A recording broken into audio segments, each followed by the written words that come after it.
গণতন্ত্র পুনরুদ্ধারের মাধ্যমে জুলাই বিপ্লবের পূর্ণতা আসবে বলে মন্তব্য করেছেন বিএনপির ভাইস চেয়ারম্যান শামসুজ্জামান দুদু। জাতীয় প্রেস ক্লাবে জনতার অধিকার পার্টি আয়োজিত নির্বাচন ও জাতীয় ঐক্য নিয়ে আলোচনা সভায় শামসুজ্জামান দুদু আরও বলেন, প্রধান উপদেষ্টা ও তারেক রহমানের বৈঠক গণতান্ত্রিক আন্দোলনকে উচ্চ মাত্রায় নিয়ে গেছে। আরও জানাচ্ছেন শরীফুল ইসলাম। নির্বাচন ও জাতীয় ঐক্য নিয়ে জাতীয় প্রেস ক্লাবে আলোচনা সভার আয়োজন করে জনতার অধিকার পার্টি।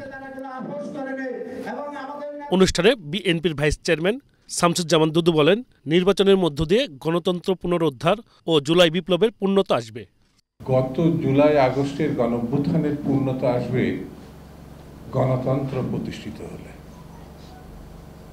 ফ্যাসিবাদের পতন হয়েছে এটা যেমন নিশ্চিত, গণতন্ত্র প্রতিষ্ঠা করার অন্যতম লক্ষ্য হচ্ছে একটি নির্বাচিত সরকার।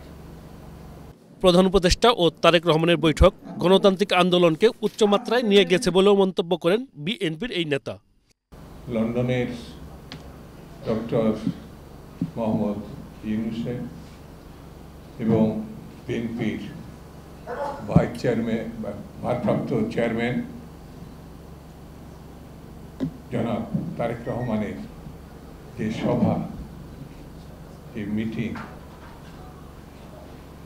এটা বাংলাদেশের গণতান্ত্রিক আন্দোলনকে একটা উচ্চ মাত্রায় নিয়ে গেছে, এমন একটা স্তরে নিয়ে গেছে যেটি বাংলাদেশের স্বস্তি ফিরিয়ে এনেছে, বাংলাদেশের গণতান্ত্রিক আন্দোলনের শক্তিকে উৎসাহিত করেছে। আলোচনা সভায় বাংলাদেশ লেবার পার্টির সভাপতি ডাক্তার মোস্তাফিজুর রহমান ইরান হুঁশিয়ারি উচ্চারণ করে বলেন, গণহত্যাকারী কোনো দলকে বাংলাদেশের রাজনীতি করতে দেওয়া হবে না। প্রধান উপদেষ্টার একটা বক্তব্যের তীব্র নিন্দা জানাই। তিনি লন্ডনে বলেছেন যে তিনি আওয়ামী লীগকে নিষিদ্ধ করেননি, তিনি আওয়ামী লীগের কার্যক্রম নিষিদ্ধ করেছেন। এটা একটা দ্বিচারিতা। এই গণহত্যাকারী কোনো দল রাজনীতি করার কোনো অধিকার থাকতে পারে না।